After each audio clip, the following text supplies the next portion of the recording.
Cuban Club. Cuban Club, also known as Circulo Cubano de Tampa, can be found in Tampa's Ybor City neighborhood.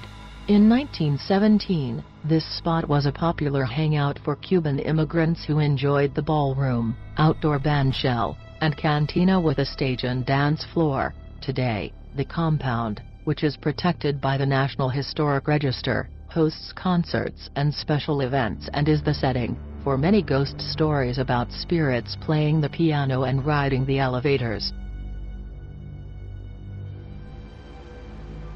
Mountsville Penitentiary. During its more than 100 years in operation, the Mountsville Penitentiary in West Virginia was one of America's most violent correctional facilities and the final stop for almost 1,000 criminals. The prisoners lived in cramped quarters, which led to riots. Many men were hanged or killed in the electric chair, while others were murdered by other prisoners. The prison closed in 1995, but according to some, the tortured spirits are still behind bars, and in the bowels of the prison and may be seen or heard on a tour.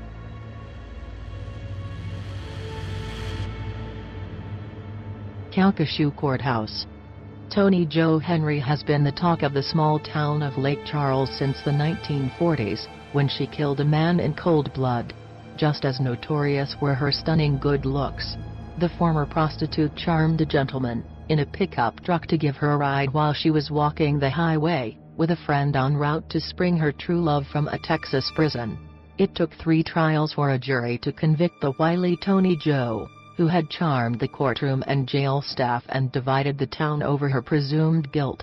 In 1942, this murderous beauty known as Tiger Girl was the first woman in the state to die in the electric chair. Her spirit lingers in the courthouse today, and workers there swear they feel her presence, hear her screams and even smell her burning hair. Many believe that she tinkers with office equipment, locks doors and meddles with everyday office life at the courthouse.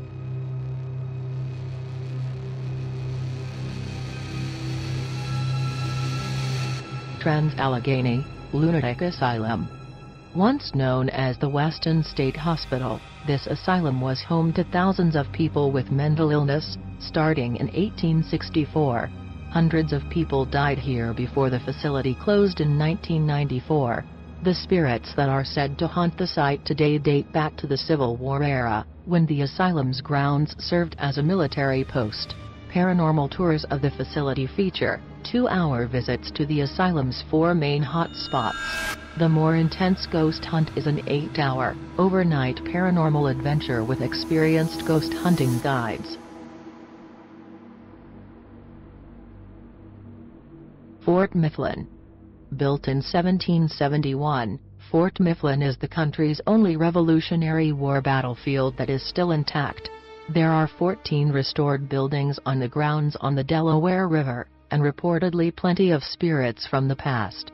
Among the ghosts said to haunt the fort is a screaming woman whose cries are so loud that the Philadelphia police have been called to investigate, only to find no one there. Other characters in the local ghost stories include a faceless man wandering around the fort, a tour guide dressed in Revolutionary garb, and numerous children and dogs. The Sultan's Palace. The house at 716 Dauphine Street is a classic French Quarter beauty with classic wrought iron balconies and a large courtyard. But in the 1800s, this residence was a house of horrors for the Sultan. A wealthy man with a depraved lifestyle, multiple wives and children, and a harem of women and young boys held against their will. Neighbors complained about the mysterious habits of this man who had a predilection for partying, opium and torture.